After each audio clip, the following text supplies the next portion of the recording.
¿Eres amigo de las letras? ¿Las conoces solo de vista? ¿O eres de los que piensa que la lectura es el brócoli del entretenimiento? Sea como sea, pasa, ponte cómodo y danos una oportunidad. Porque ahora, en Ripollet Radio, empieza Temps de Llibres, Tiempo de Libros, el programa que hace que te entren ganas de leerte encima.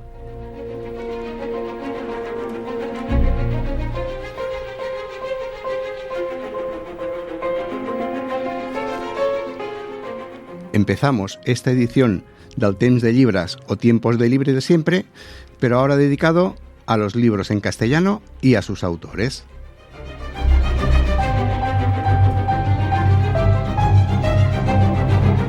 El programa es el de siempre y los que lo hacemos también. Jordi Puy a los mandos de la nave y la voz la pone como siempre un tal Antonio Lozano. Ya sabes, el ciego que te habla de libros.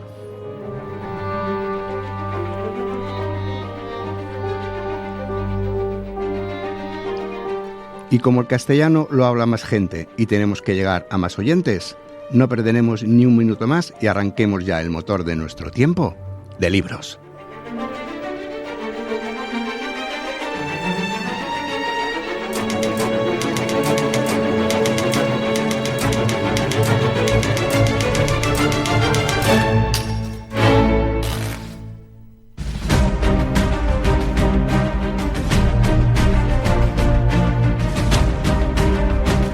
Durante este mes hay previstas un montón de novedades. Esto es solo una pequeña muestra.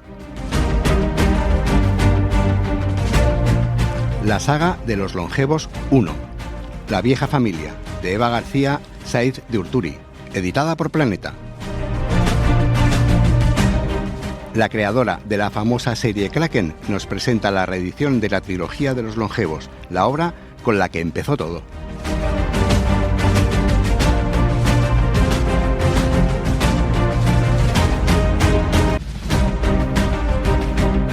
El misterioso caso del impostor del Titanic, de Carmen Posadas, editada por Espasa.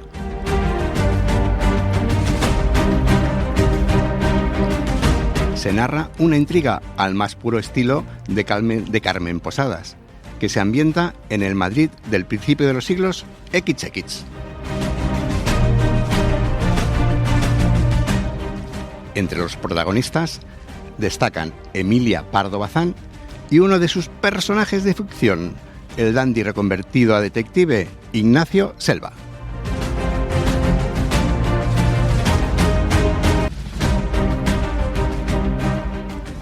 Todo muere, tercera entrega de la saga Todo arde, de Juan Gómez Jurado, Ediciones B.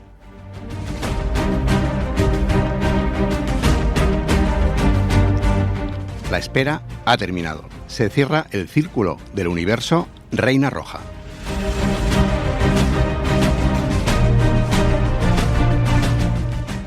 De esta obra no puedo avanzarte nada, porque por expreso deseo del autor, este libro no incluye ningún tipo de sinopsis. Solo te diré que los que saben de esto han dicho que ni en 1.000.000 de años podrías imaginarte un desenlace como este.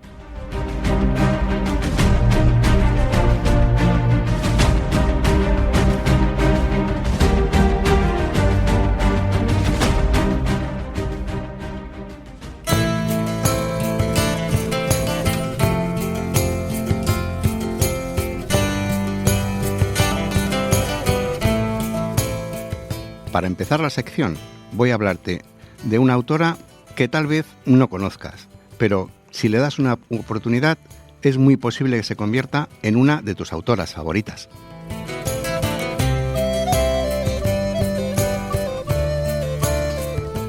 Me refiero a Janice Hallett. ¿La conocías? Si no es así, no te preocupes, que para eso está Tiempo de Libros.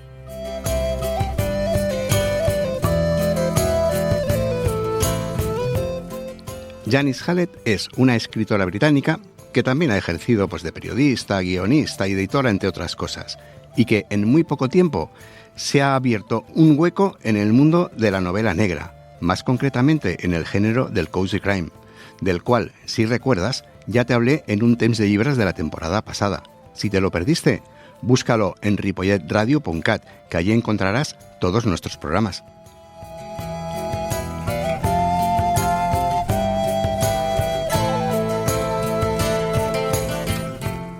Aunque su vocación como escritora parece que se despertó un poquito tarde, ha entrado en el mundo de la literatura por la puerta grande, porque solo con su primera novela, La apelación, publicada en 2021, el diario The Times, no la Gaceta de Vigo Arriba, la consideró como la Agatha Christie del siglo XXI.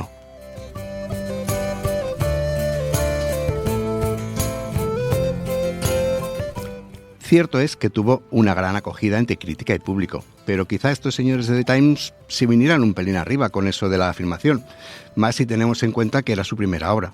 Ya me dirás tu opinión cuando la leas.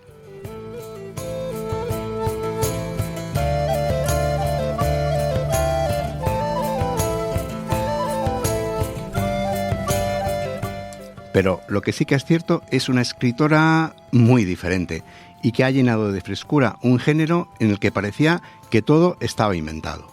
Eso sí, si eres de los que cuando abre un libro esperas encontrarte una narrativa estándar estructurada a la manera clásica, no elijas a Janice Hallett, porque no encontrarás un cadáver en la primera página, ni seguirás los pasos del meticuloso investigador, ni tampoco verás cómo el astuto criminal se escabulle de las autoridades con diferentes tretas.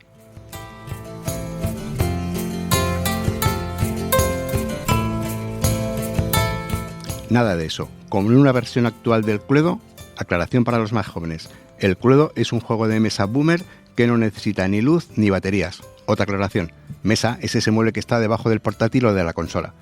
¿Por dónde iba? Sí.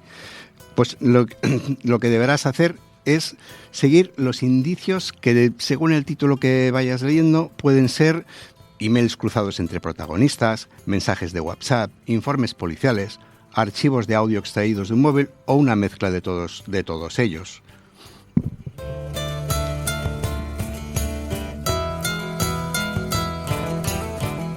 Como te decía, eres tú el que debe resolver el misterio que nos presenta la autora siguiendo estos indicios. Si nunca has leído a Janice Hallett, permíteme un consejo.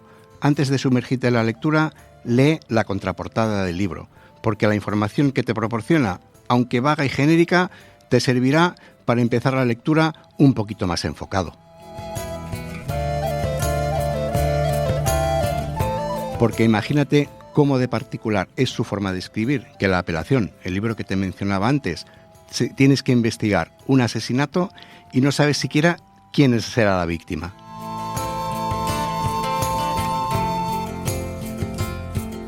Janice Hallett ha publicado 5 novelas, aunque en nuestro país solo se han publicado 3 traducidas al castellano: La apelación, El código Twyford y El misterioso caso de los ángeles de Alperton.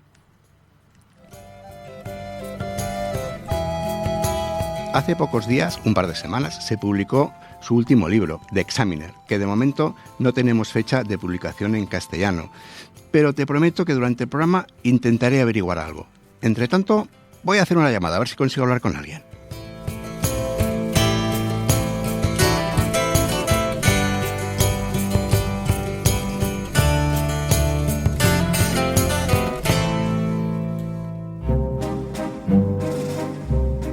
La verdad es que habría sido muy chulo poder charlar con Janice Hallett y que fuera ella en persona, pues quien nos hablara de sus obras y que nos explicara un poquito pues toda su trayectoria. Pero desgraciadamente ella no habla español y yo no tengo puñetera idea de inglés. Así que pues para no generar un galimatías de traducciones y un gazpacho de voces superpuestas, se me ocurrió que lo mejor sería buscar a alguien que nos hablara de ella. ¿Y quién puede conocer mejor en España a Janice Hallett que su editora? Así que hoy nos acompaña Claudia Casanova, editora de Janice Hallett y cofundadora de Ático de los Libros, que es el grupo editorial que publica sus novelas en España. Claudia, buenos días. Hola, buenos días. A ver, un poquito así para situarnos, más que nada también vosotros, ¿no? Ver, Janice Hallett publica con vosotros, pero vosotros estabais antes de Janice Hallett. De hecho, fundáis la editorial... Sí, efectivamente. Nosotros, de hecho, fundamos la editorial en el 2010, es decir, que cumpliremos 15 años el año que viene, el 2025, y la edición del primer libro de Janice Hallett, de La apelación, es de hace un par de años, es decir, hace poquito. Yo lo primero que te quería preguntar es precisamente por la fecha. Fundáis Ático de los Libros junto con Joan Eloy Roca, si no me equivoco, en el 2010. ¿Con la que estaba cayendo por entonces? ¿Cómo se os ocurre decir, vamos a fundar una editorial? Bueno, nosotros llevamos bastantes años ya trabajando en el sector editorial y apetece ya tener una línea propia, ¿no? Poder decidir qué libros publicas y cuáles no. Que eso puedes hacerlo cuando eres editor en el sello de otro, pero no es lo mismo. Hay 2 libros sobre todo que nos marcaron mucho. Uno se llama Leviatán o la ballena de Philip Hoare y otro Homicidio de David Simon, el creador de The Wire. Son 2 libros muy diferentes que nos apetecía publicar y en los sellos en los que estábamos trabajando pues no podíamos. Así que decidimos precisamente en ese momento de crisis en que todas las editoriales estaban reduciendo tiradas, costes, etcétera, pues era más fácil lanzarte a editar, porque todo era pues era menos, digamos, menos ejemplares, menos costes. Y sí, nos lanzamos, de hecho, el 8 de marzo del 2010, que es el día de la Gran Nevada, no lo hicimos a posta, pero fue el primer día que se pusieron a la venta nuestros títulos de ático de los libros. ¿Y cómo es, vosotros ya que lleváis unos años, cómo es compartir ecosistema con estos 2 grandes gigantes que son Planeta y Penguin? Pues es muy cómodo, porque de hecho ellos se encargan de engrasar el sistema, ¿verdad?, con esos libros que arrollan en librerías, pero que le dan dinero al librero para luego apostar por ediciones más especiales, más cuidadas, más seleccionadas, que son las nuestras. Nosotros, por ejemplo, en Ático hemos lanzamos justo al principio una colección de historia con autores de primerísimo nivel: Tom Holland, John Julius Norwich, James Holland, Helen Castor, en fin, nombres de primera magnitud en el sector editorial mundial.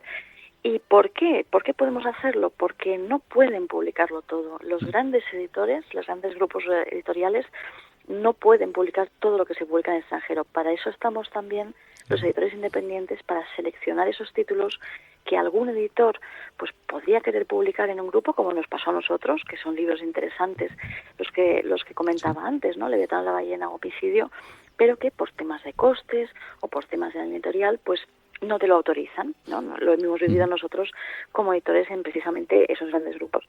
En cambio, como editor independiente puedes arriesgarte y publicar cosas muy, muy complicadas financieramente, económicamente, pero que luego el lector responde. Tenemos un libro precisamente que es un ejemplo clarísimo, que es un libro de historia de manuscritos medievales, se llama así, Grandes Manuscritos Medievales, un libro de 600 páginas a todo color, con unas imágenes preciosas de manuscritos iluminados, carísimo de producir, pero que ha tenido un gran éxito, porque hay un lector para el libro especial, cuidado, la edición más elegante, si podemos utilizar esa palabra. Y bueno, pues eso nos da un espacio, ¿no? Nos da un espacio que es no pequeño, es muy grande, y por eso nos permite pues publicar autoras como Janice Hallett, que en Inglaterra son superventas, lleva más de 1 millón de ejemplares de todos sus libros, porque es un libro especial. Ahora hablaremos un poquito de Janice, pero es un libro diferente, y eso, la diferencia da miedo al editor del grupo multinacional. En cambio, al editor independiente la diferencia no nos da miedo, porque es nuestro día a día. Claro. Por un lado es curioso, ¿no? Porque claro, lo que en principio suena pues como un gran hándicap, que es luchar contra 2 grandes grupos, para vosotros incluso si te sabes adaptar y amoldar es una ventaja, porque es lo que tú dices, ellos ya te englasan la maquinaria y vosotros aprovecháis los huecos donde ellos no llegan realmente. Exactamente. Nosotros, de hecho, al fundar la editorial en el 2010, nacemos como un proyecto de guerrilla, en el fondo. Nacemos pues en la lucha. Pero eso precisamente es lo que hace que no nos ha costado capear todos los temporales, incluido evidentemente el del COVID. Nosotros, uno de los grandísimos éxitos que tuvimos durante el COVID pues fue un libro que se llama La chica salvaje, de Delia Owens, que es un libro precioso, de una autora primeriza de 78 años, que escribe sobre las marismas, la soledad y una historia muy bonita de aprendizaje literario en la naturaleza. Una historia preciosa, con incluso ecos de Matar a un ruiseñor, que nos pareció brutal. ¿Por qué ese libro estaba libre, baja la redundancia, y pudimos publicarlo nosotros? Bueno, porque es un libro difícil de clasificar. Al editor independiente, ya te digo, no le da miedo el reto. En el fondo es nuestro ADN. En cambio, para pues otro tipo de editores, que los hay magníficos, pero que están más marcados por la rentabilidad, pues hay proyectos que dan miedo, ¿no? No es que seamos más valientes, si quieres, no, tampoco quiero que parezcamos, pues eso, locos que nos lanzamos a un precipicio. Sencillamente, la dificultad está en nuestro día a día, no es un factor. El factor es si el libro vale la pena, si merece la pena y si evidentemente a nivel de inversión vemos que puede tener un sentido para nuestros lectores, ¿no? Y llegando ya por este camino, creo que yo quería llegar pues a la autora que estamos trabajando, intentando conocer un poquito mejor, que es Janice Hallett. ¿Cómo surge a vosotros la posibilidad de publicarla? Porque eso que tú dices, ella sí que viene, entre comillas, pues de una aureola en Inglaterra, caray, pues ha tenido una muy buena acogida. ¿Cómo surge la posibilidad de ser vosotros los que editáis sus novelas en España? Bueno, yo de hecho, pues pasa mucho, ¿no? Viajamos cada año, viajamos a la Feria de Londres, viajamos a la Feria de Frankfurt, y en uno de estos viajes, no tanto en la feria, sino en el muy típico, esto pasa mucho, en el aeropuerto, me encuentro en la librería del aeropuerto pilas y pilas de este libro, de la apelación, sí. Como un bestseller, ¿no? Como un superventas, y digo, bueno, pues voy a mirar qué es esto. Abro el libro, veo que Janice se ha reinventado la novela a lo Agatha Christie, porque si habéis ojeado un poco el libro, veis que trabaja a partir de mensajes, SMS, transcripciones, emails. Es una forma de contar un misterio, cozy crime, que es uno de los géneros, digamos, más de moda, precisamente gracias a Janice Hallett y otros autores, como Richard Osman, por ejemplo, están siempre de la mano, son muy comparables. Y básicamente reinventa la novela de lo Agatha Christie. Entonces, ¿qué hace Janice, que es distinto? Que te convierte en parte de la investigación. Es como jugar al Cluedo mientras estás leyendo. Sí. ¿Por qué este libro estaba, digamos, libre, los derechos en castellano para todo el mundo no estaban comprados? De nuevo, porque es un libro diferente, es un libro difícil en el fondo. Si tú crees que a alguien puede gustarle la novela negra, a priori el formato en el que está narrada esa historia puede tirarte un poco para atrás.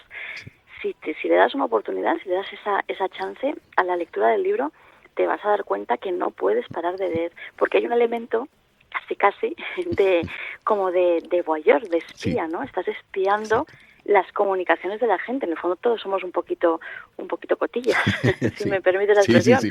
Entonces, Janice lo que hace es eso, te hace partícipe de un cotilleo. Fíjate, yo ahí quería llegar al tema de que, claro, que no es una novela, o sea, que si buscas, de hecho lo hemos comentado antes hablando de Janice, ¿no? Si buscas la típica novela, pues que se ha cometido un asesinato y tienes que resolverlo tal cual a través de la narración, no lo vas a encontrar aquí. Y sí que es cierto que es una novela que la primera vez que te enfrentas a ella puede costarte. De hecho, yo voy a explicar mi ejemplo. Tampoco es exactamente lo mismo porque yo soy ciego y yo los libros me los he tenido que leer pues a través de voz. Y la verdad, por ejemplo, la apelación me costó entrar porque hasta que no sitúas lo que te van leyendo, que un correo que te leo tal, que te lo devuelven, pero también te digo que eso que decías tú, una vez entras en ese juego es que no sales indemne, no puedes parar y quieres saber, y aparte es eso, con esa aureola de decir, lo estoy viendo todo, desde fuera, pero lo estoy viendo como que todo, ¿no? Y es una narrativa muy diferente. Y ligado a esto, ¿qué feedback recibís vosotros de los lectores referente a eso, a la particular forma de narrar de Janice? Pues exactamente ese. Hay gente que dice, uy, pues no, me choca un poco, no sé cómo entrar, es muy difícil al principio, te dicen eso, pero al cabo de 5, 10 páginas, 3 páginas, ya estás metido de lleno y no puedes parar de leer porque eso te hace sentir que tú eres un investigador más. En el fondo te está poniendo todas las pistas, te las pone ahí. Por eso la comparan con Agatha Christie, porque si tú lees una novela de Agatha Christie, todo lo que necesitas para resolver el quién ha sido, ¿no? El whodunit, está ahí. Lo que pasa es que, claro, tienes que fijarte muy mucho. Y de hecho, nos han escrito muchos lectores pues pidiendo dónde está el siguiente libro de Janice Hallett, cuándo llega. Hemos publicado 3 ya, la apelación, el código Twyford y el misterioso caso de los ángeles de Alperton, que además es fascinante porque está ambientado en las sectas, digamos, de culto al diablo. Imagínate que hay un elemento ahí bastante potente y evidentemente también hay un punto de true crime. Eso es también lo que yo creo que hace interesante a Janice Hallett, porque te hace como ser espectador de un crimen, de una manera muy audiovisual también. ¿Qué pasa? Pues que es como una droga. La gente que se cuelga de Janice Hallett quiere más, y hay gente que a veces pues quiere una narrativa un poquito más pausada, un poquito más descriptiva. No, Janice lo que te da es drogadura, con perdón de la expresión, y de hecho nosotros ahora en Navidad publicaremos la apelación de Navidad, ¿vale? Que es los mismos personajes de la apelación, pero en una obra de teatro navideña que está organizando la misma compañía teatral.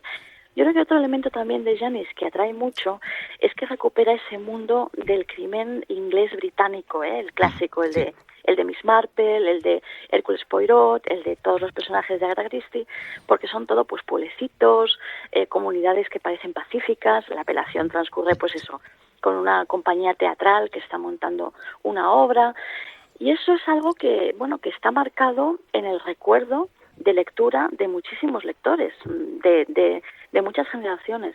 Entonces yo creo que es como hay un punto de operación nostalgia, que es lo que tiene el cozy crime, ¿no? El crimen, digamos, cotidiano, sería la traducción de este género, de esta etiqueta que ha tenido tanta fortuna en Inglaterra. Y hablando de eso, de drogas duras, la próxima dosis ya nos has dicho que será la apelación de Navidad, pero Janice acaba de publicar en Inglaterra The Examiner. ¿Para cuándo lo tenéis previsto? Si tenéis previsto, que imagino que sí, ¿para cuándo lo tenéis previsto publicar aquí?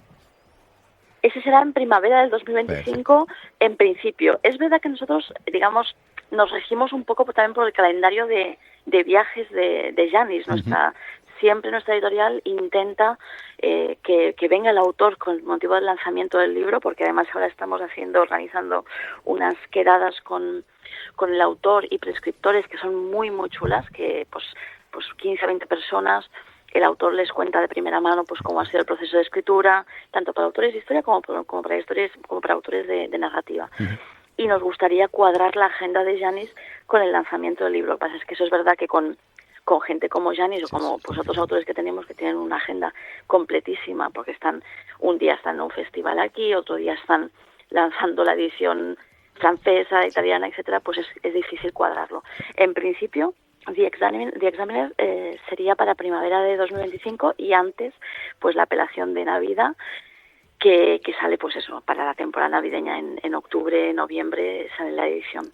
Y bueno, nosotros felices de haber sido los editores y ser los editores de Janice para el lector de aquí en castellano, y bueno, pues que siga escribiendo igual de bien, igual de enganchante. Yo la disfruto primero como lectora. Cuando vi aquellos libros en el aeropuerto, me compré uno, lo devoré y dije, si esto no está vendido, yo lo quiero publicar.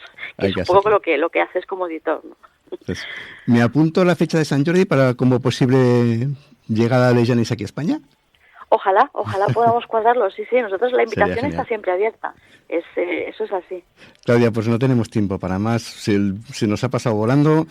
Tengo 20.000 preguntas que se me han quedado en el tintero. Yo es que soy muy mal gestor de tiempo. Ya os lo avisé cuando os lo dije. Digo, en teoría tiene que durar poco, siempre dura mucho más. Te agradezco de todo corazón lo bien que nos habéis tratado, y manda un saludo a la pareja, que me ha tratado genial también. Muchísimas gracias por tenerme aquí. Muchísimas gracias a vosotros. Un saludo. Es un placer. Igualmente. Adiós.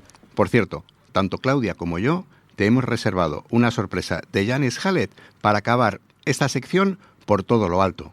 Ya sabes que tenemos por costumbre acabar nuestras charlas con nuestro famoso Pim Pam Test. A Claudia Casanova no se lo hemos hecho y con Janice Hallett no hemos podido hablar, pero sí que ha tenido la amabilidad de enfrentarse a nuestro test. Y este es el resultado. Un libro de tu infancia. Un libro de mi infancia sería La chica más traviesa de la escuela, de Enid Blyton. Mi autora favorita y probablemente mi libro favorito de ella. Un libro que te haya gustado. Bueno, ese sería El Señor de las Moscas, de William Golding. Es un libro muy duro, pero lo pueden leer tanto niños como adultos. Es una historia maravillosa y a la par oscura y aterradora. ¿Un autor favorito? Oh, Dios mío, es una pregunta difícil. Hay muchos, hay muchísimos. Voy a tener que decir Agatha Christie, y estoy segura de que no necesito explicar por qué. ¿Qué género te gusta más leer? Bueno, para mí es el crimen, y eso incluye ficción criminal, nueva y antigua, y true crime. Soy una gran aficionada de la novela negra. ¿Cuántos libros hay en tu mesita de noche? Fácil de responder porque es solo uno. Solo leo uno cada vez. Si el libro no te gusta, ¿lo terminas o lo dejas? Lo dejo. No sigo un libro que no me guste, y a veces Tampoco les doy mucho tiempo, a veces 50 páginas y los dejo ahí. Soy bastante estricta con eso. Si has visto la película, ¿lees el libro? No, nunca lo he hecho. Si has leído el libro, ¿ves la película? Sí, de hecho me gusta bastante. Me gusta comparar una película con el libro que he leído, pero no lo hago al revés. Para hablar de tu libro, ¿club de lectura o presentación? Prefiero hablar con club de lectura o un club del libro, como los llamamos aquí, o ser entrevistada en un formato de preguntas y respuestas a hacer una presentación. Si hablara sola, pronto se me acabarían las cosas que decir. Me secaría en unos 3 minutos. ¿Alguna vez has fingido leerte un libro para hacértela interesante o para quedar bien? Bueno, no a sabiendas, pero hay algunos libros que leí hace tanto tiempo que ahora no estoy del todo segura si los he leído o no. Digo que los he leído porque creo que sí, pero no me acuerdo y desde luego no recuerdo nada de ellos. Si pudieras salvar solo un libro de tu biblioteca, ¿cuál escogerías? Esa es una pregunta fácil para mí. Es El Quijote de Cervantes, mi libro favorito de todos los tiempos, el libro que más me ha influido. Si tuvieras que elegir a un escritor para escribir un libro a 4 manos, ¿a quién elegirías? Stephen King. Y espero que esté escuchando este programa ahora mismo. Stephen King, si estás escuchando, estoy dispuesta a colaborar. Ponte en contacto. Muchas gracias. He disfrutado respondiendo estas preguntas. Gracias.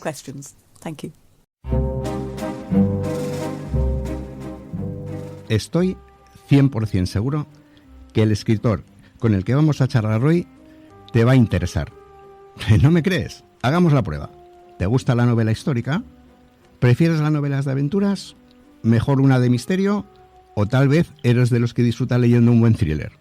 Sea cual sea tu respuesta, tengo a tu hombre.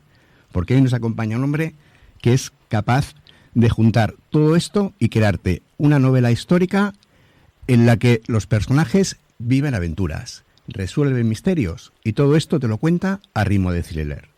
Me imagino que ya que habrás adivinado que estoy hablando del maestro de la novela histórica, Luis Zueco. Luis, buenas tardes y muchas gracias por compartir con nosotros este tiempo de libros. Buenas tardes, Antonio. Muchas gracias por la introducción. Un placer escucharla. Vienes con nueva novela debajo del brazo, El mapa de un mundo nuevo, y me imagino que estás ya sumergido en la vorágine esta de que tenéis los grandes escritores, de presentaciones, firmas de libros, entrevistas como esta, ¿verdad? Sí, casi lo fácil ahora es escribir el libro, ¿sabes? Comparado con luego la promoción, te lo digo casi sinceramente. Pero sí, claro, la novela acaba de salir, entonces pues los primeros meses son muy intensos de entrevistas, pero aún contento porque que te pregunten por la novela y que la gente esté interesada, que los medios llaméis y que los lectores pues compren y sobre todo lean la novela. Te pongo un poquito en contexto a nuestros oyentes, por si no lo conocéis, que lo dudo. Luis Zueco es un escritor, como os he dicho, especializado sobre todo en novela histórica. Nace en Borja, un municipio de la provincia de Zaragoza, que curiosamente tiene una historia muy rica, que se remonta mínimo a la época celtibérica. Luis, ¿influye eso en tu pasión por la historia? Pues yo creo que sí, porque por suerte, pues la verdad es que en nuestras poblaciones, ¿no? Pues todas tienen una rica historia, ¿no? Pero en concreto, pues yo siempre he estado unida a ella. Yo jugaba en lo que eran las ruinas de un antiguo castillo de mi ciudad. Siempre me he interesado, mis padres, mi familia siempre también me ha inculcado un interés por la historia y también por el arte y el patrimonio. Entonces, pues yo creo que sí, que sinceramente influye. Ahora que has mencionado del castillo, en tus redes sociales, yo cuando entré, claro, como a mí me lo lee un lector de pantalla, lo primero que me pone es 10 libros, 2 castillos y una niña. Claro, yo en mi ignorancia pienso, 10 libros, un señor que lleva escribiendo unos años, escribe tan bien, normal. Una niña de los tiempos que corren, lógico. 2 castillos, digo, pocos me parecen a mí que este señor solo haya visitado 2 castillos. con la de información que tiene que requerir. Y no es que este señor haya visitado 2 castillos, es que tiene 2 castillos. Explícanos eso. Eso es más complicado. Sí, tengo 2 castillos que hay que explicarlo bien, en contexto, que se compraron en ruinas, o sea, quiero decir, nadie los quería, no eran ningún reclamo, te lo aseguro. Yo que pensaba, esto se lo ha ganado vendiendo libros, digo, me voy a dedicar yo también, quiero un castillo para mí.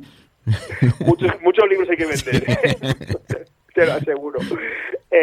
Entonces los compré yo con mi tío, también con mi hermano en ese momento en ruinas y después de muchos años, pues el segundo de ellos 10 años, pues trabajando, recuperándolo, restaurándolo y ahora pues los habilitamos como alojamientos turísticos, pero te aseguro que eso ha costado la vida. Ahora que está terminado, pues bueno, estás contento, pero lo que hemos pasado para poder recuperar los edificios, pues ya se puede imaginar tus oyentes. De hecho, tu último libro, El mapa de un mundo nuevo, lo has escrito en el Castillo de Bolbuente, ¿no?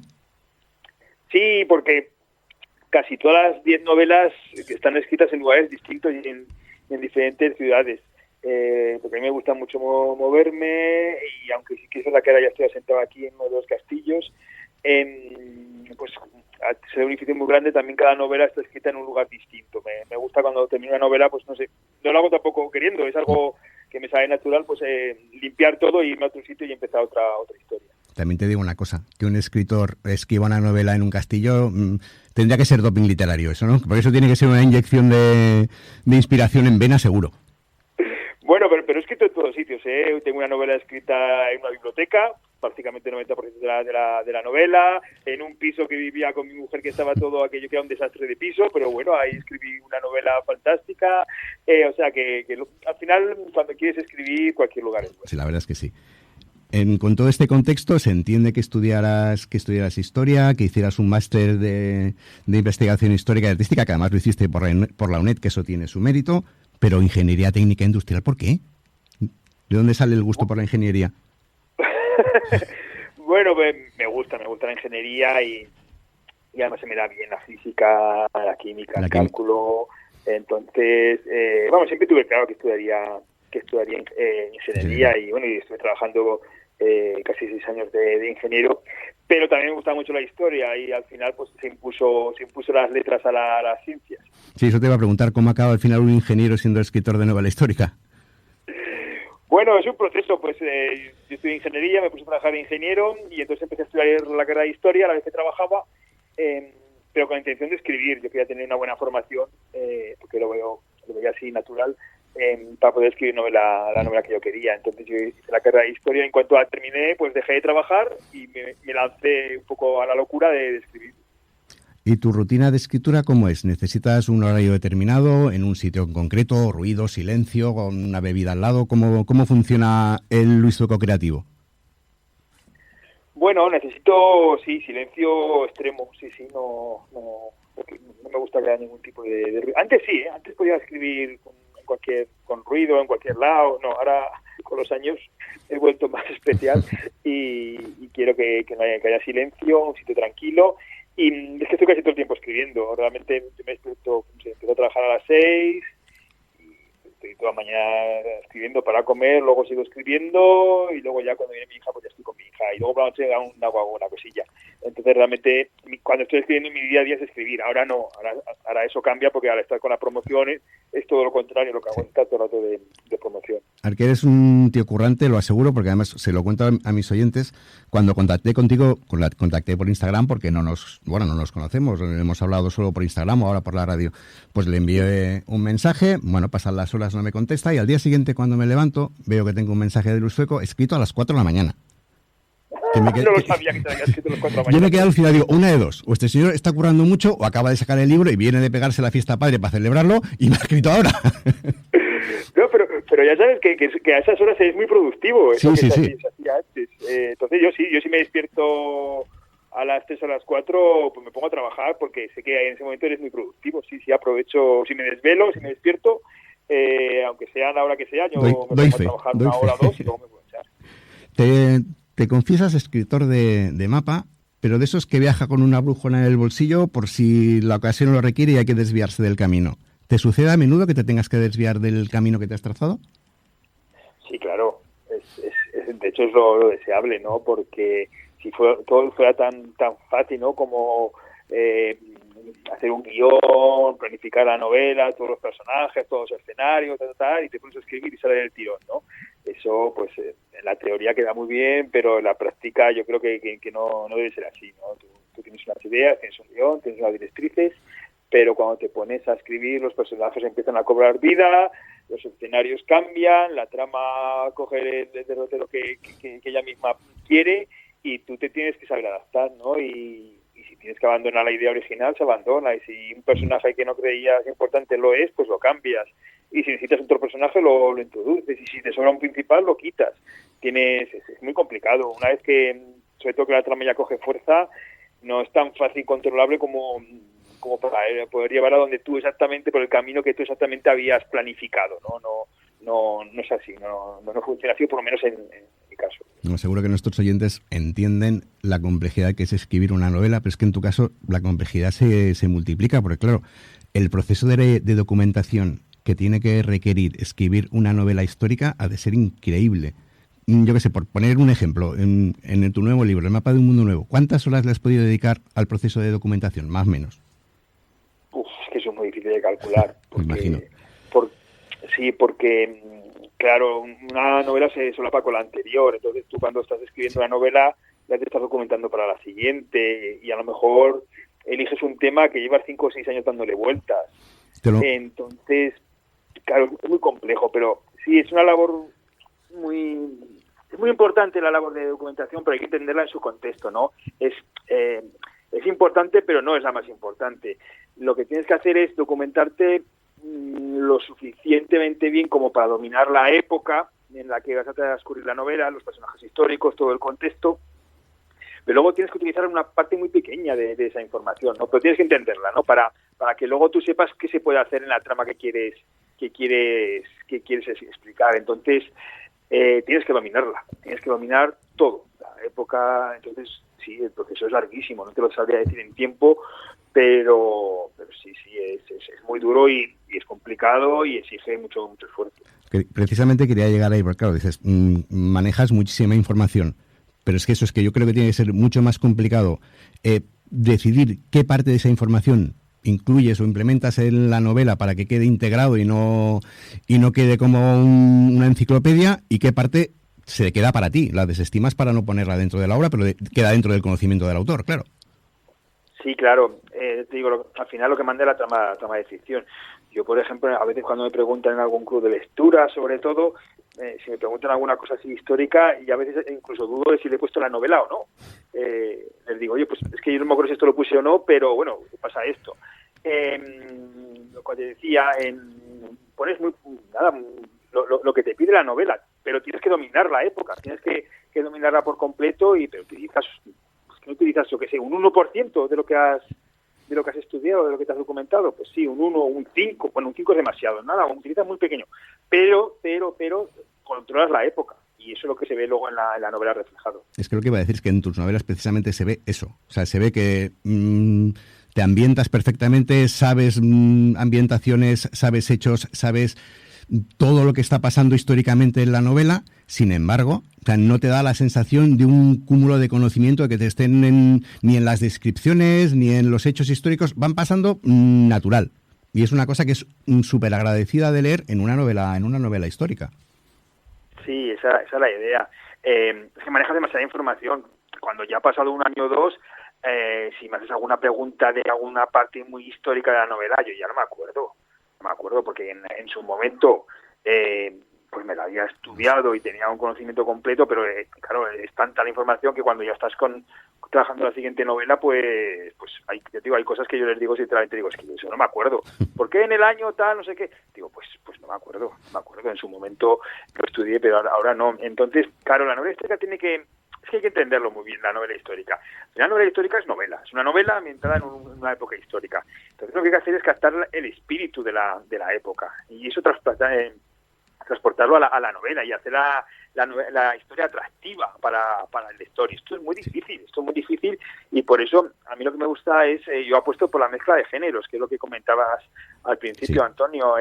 Una novela histórica tiene que tener de todo. Yo lo veo más como una novela de aventuras, ¿sabes? Yo pienso que es una novela, que la historia es una aventura, porque yo lo vivo así. Entonces la novela histórica es una novela de aventuras que tiene que haber de todo, en un contexto histórico muy estudiado, muy documentado, pero que no deja de ser un contexto histórico. Al final tú tienes que crear una trama de ficción con personajes de ficción mezclados con personajes históricos, y tiene que tener la fluidez que puede tener una novela negra, ¿no? Hay que coger lo mejor de cada género. De hecho, por ejemplo, es eso lo que dices de que todo fluye mucho y que tú normalmente tienes el don de explicar grandes hechos históricos, pero a través de personajes históricamente poco importantes. Yo que sé, pues en el tablero de la reina, por ejemplo, había una chica, Gadea, pues que jugaba al ajedrez, y a partir de ahí se desarrolla toda una historia. En el mapa de un mundo nuevo, que ahora llegaremos, también los dos protagonistas principales de la novela, a los que les pasan cosas, son personajes históricamente, entre comillas, irrelevantes. Sin embargo, tú a partir de ahí montas toda una trama histórica increíble. Sí, porque al final, claro, es que la historia no es una sucesión de fechas, de reyes y batallas, no como muchas veces nos enseñan, ¿no? La historia la protagonizan personas como tú y como yo, ¿no? Y tienen sus sentimientos, sus motivaciones, buenas o malas, en todo caso también.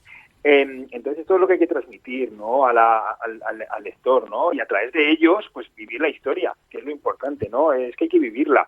Muchas veces lo que nos pasa es que, pues eso, es que nos dan una sucesión de fechas y dicen, no, esto es la historia, esto es el siglo XV. No, perdona, eso no es el siglo XV, esos son unos hechos históricos aislados que bueno, fuera de contexto tampoco tienen mucho sentido.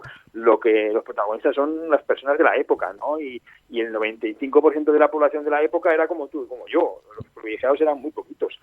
Entonces, esos son los que tienen que contar la historia, ¿no? Y ver cómo los sucesos pues les repercuten, ¿no? Pues cómo les repercute a una persona normal que se descubra América. Bueno, pues al principio muy poco, pero poco a poco le irá repercutiendo. ¿Cómo le repercute una guerra? ¿Cómo le repercute una decisión de un gobernante? Eso es lo que yo quiero contar, y a través de ellos realmente estás aprendiendo también la historia. Una curiosidad, en el tablero de la reina tocas mucho el tema del ajedrez, de hecho ya el título te da una pista.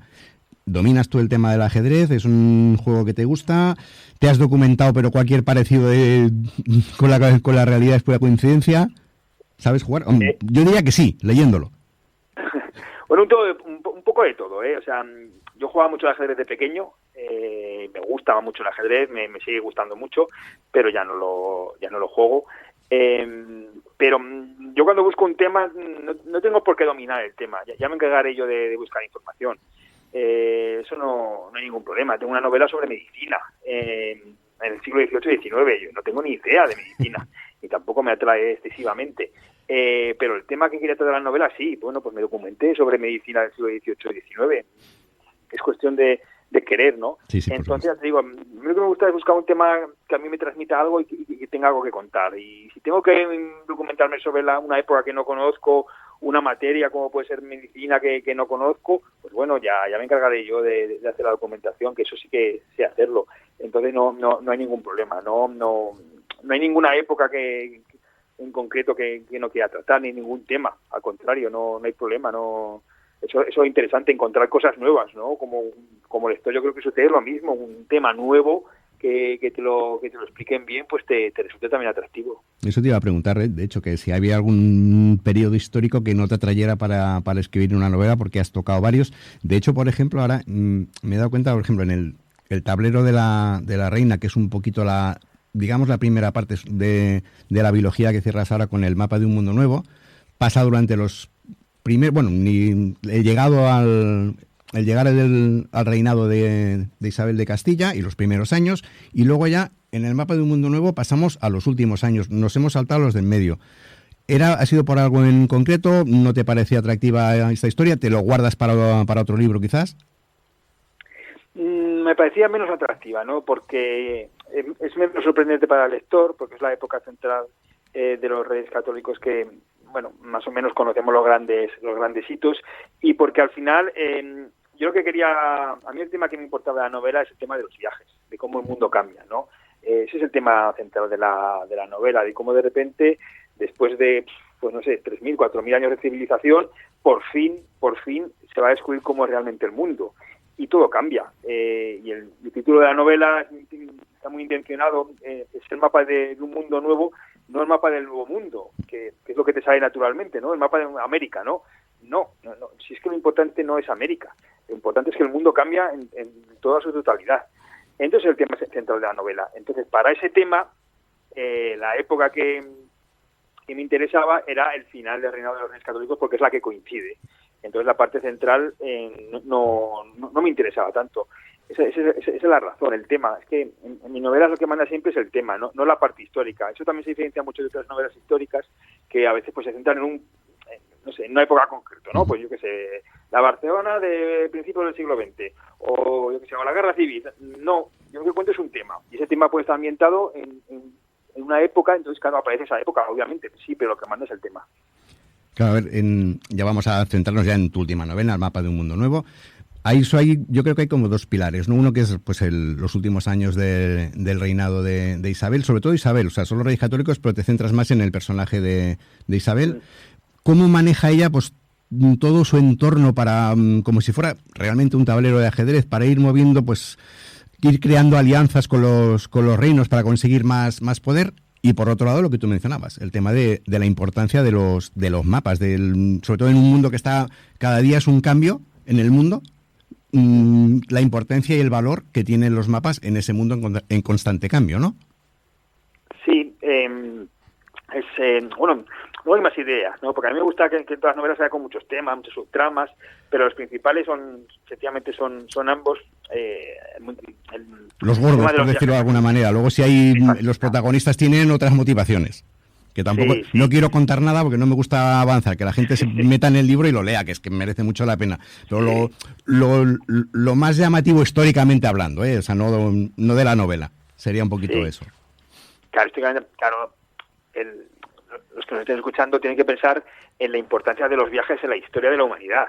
O sea, los hombres y las mujeres viajamos mucho. De hecho, viajamos demasiado. No hace falta viajar tanto.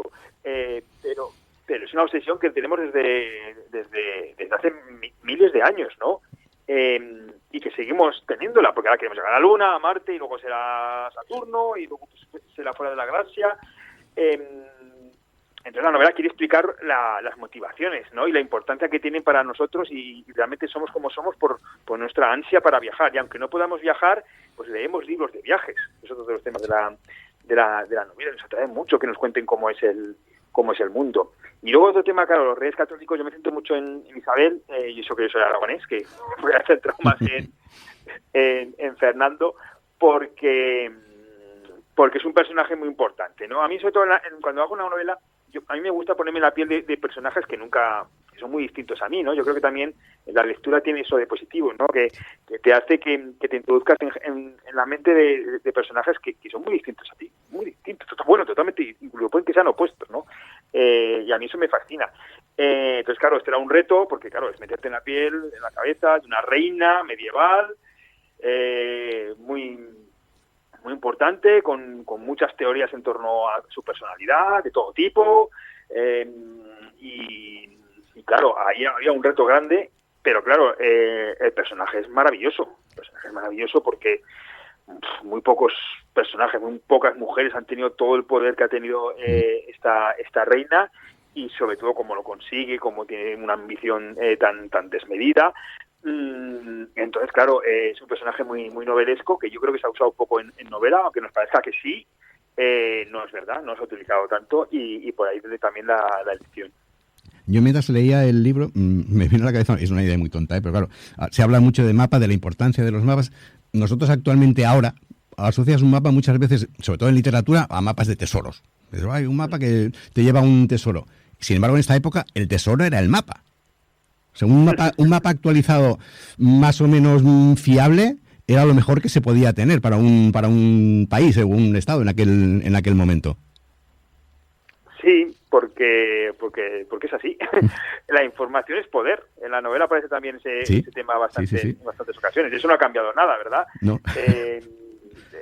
Esta época, poseer un mapa, conocer cómo es una costa, una región, una ruta marítima, eso tiene un valor increíble, ¿no? De hecho, pues se guardaban protegidos, había un espionaje tremendo.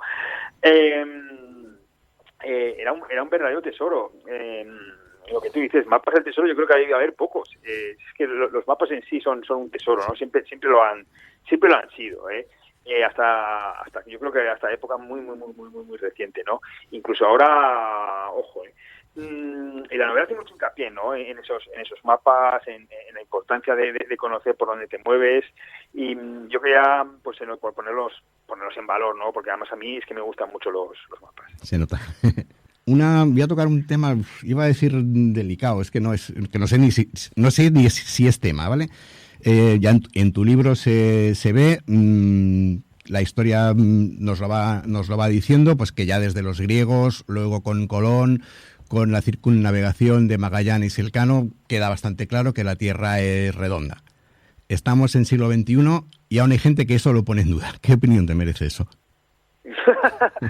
Bueno, pues hombre, esto sirve también para que esta teoría que hay de que en la Edad Media creían que la Tierra era plana, que no sé exactamente en qué se basa, es mentira. En la Edad Media ya sabían que la Tierra era redonda desde la antigüedad, se sabe que la Tierra es esférica. Lo que tenían mal eran las dimensiones, pero la esfericidad de la Tierra, eso se sabe desde la antigüedad. Y en cambio, cuando esa visión que tenemos muy oscura de la Edad Media, pensamos que era plana, ¿no? Pues me hace gracia que ahora en el siglo XXI vuelva un poco la teoría, ¿no? Del terraplanismo. Pues no te sé muy bien qué decir, ¿no? Es muy sorprendente, ¿no? Sí. Quizás cuando tienes demasiada información no la sabes digerir adecuadamente, ¿no? Y llevan hasta estas terribles ideas. Un empacho de información, quizá, ¿no? No sé, es que... ¿Qué quieres que te diga? Ya está, déjalo. Contra la naturaleza, ¿no? Pues oye, pues sí, es esférica, ¿no? O sea, es que no hay discusión posible, te quiero decir, no hay ni idea. Pero me hace mucha gracia también eso, que tengamos la visión, la imagen, la creencia que en la Edad Media pensaban también que estaban equivocados. Y no es verdad, en la Edad Media todo el mundo, o el 90% de la población, sabe que la Tierra es redonda. Casi para acabar, ¿estás liado ya en nuevo proyecto? ¿Te deja la promoción? Estaba, pero he tenido que parar. Vale. Con la promoción he tenido que parar y hasta que no, yo creo que hasta Navidad no voy a poder volver a escribir porque es que todas las semanas tengo 3 viajes y luego hago pues eso, también pues mucha prensa, así que no, yo creo que en Navidad ya volveré a retomar la escritura. Vale, pues ahora ya para acabar, que el tiempo, hijo mío, pasa que vuela. Nosotros acostumbramos a acabar las charlas con una batería de preguntas cortitas y de respuestas rápidas que no hay que justificar, que es lo que llamamos el pim pam test, ¿vale? Empieza. Vale. ¿Qué libro de tu infancia recuerdas con más cariño? Los cómics de Asterix y Obelix. ¿Un libro que te haya marcado? 100 años de soledad, de García Márquez. ¿Tienes un autor favorito? La verdad es que no. ¿Qué géneros te gusta leer? Yo la verdad es que leo todo. Cualquier género me interesa, cualquiera. ¿Cuántos libros hay ahora mismo en tu mesita de noche? Mi mesita de noche, pues habrá 5 o 6 libros. Sí, leo varios libros a la vez. Si un libro no te gusta, ¿lo acabas o lo dejas? Sé la respuesta, pero dila. Lo dejo. De hecho, sé que dejas libros hasta que te gustan. Efectivamente, así es. Si has visto la película, ¿lees el libro? No, si he visto la película ya ver el libro, no. Al revés, si has leído el libro, ¿miras la peli? Sí, posiblemente sí. Para hablar de tu libro, ¿club de lectura o presentación? Club de lectura. ¿Has fingido alguna vez haberte leído algún libro para quedar bien o para hacértelo interesante? Creo que no. Si un periodista, que no sé si te habrá pasado, pero si un periodista te hace una mala crítica y luego te lo encuentras por ahí, lo saludas, te haces el longuis, le pones la zancadilla a ver si tropieza. No, lo saludo. Espera. Si solo pudieras salvar un libro de tu biblioteca, por la razón que sea, ¿cuál salvarías? Pues 100 años de soledad, una segunda edición que tengo. Si tuvieras que escoger a un escritor para hacer un libro a 4 manos, da igual de qué época, ¿con quién te gustaría hacerlo? Uf, qué difícil. ¿De qué época? No, es igual. Actual o pasado es igual, ¿eh? Julio Verne. ¿Tienes mal rollo con algún compañero de profesión, con algún escritor? No hay que decir nombres, ¿eh? No que yo sepa. ¿Es esta la peor entrevista que te han hecho nunca? No es la peor, es de las mejores. ¿Has mentido alguna vez en una entrevista para quedar bien con el entrevistador? No, yo creo que no. Pues Luis, hasta aquí hemos llegado, se nos acaba el tiempo. Muchísimas gracias por dedicarnos tu tiempo, por pasarte por aquí.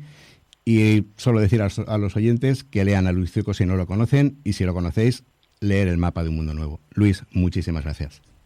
Muchas gracias a ti, Antonio, un placer.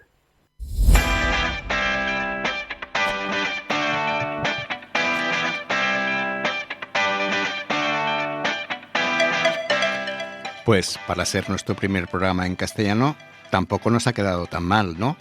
Lástima que, como todo lo bueno, sepa a poco.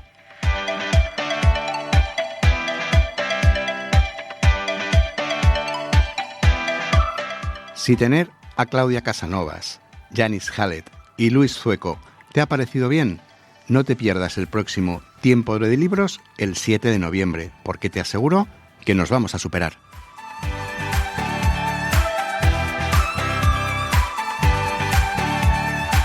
Entre tanto, y si te apetece, puedes escuchar la versión en catalán. Estarás al día de la actualidad literaria y si no lo dominas, aprenderás un nuevo idioma.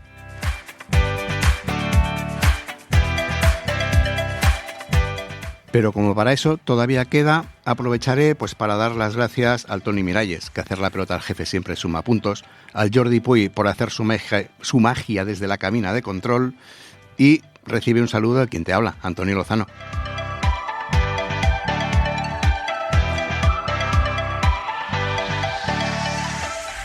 Recuerda, sé feliz, lee y nos reencontramos en el próximo programa. ¡Hasta luego!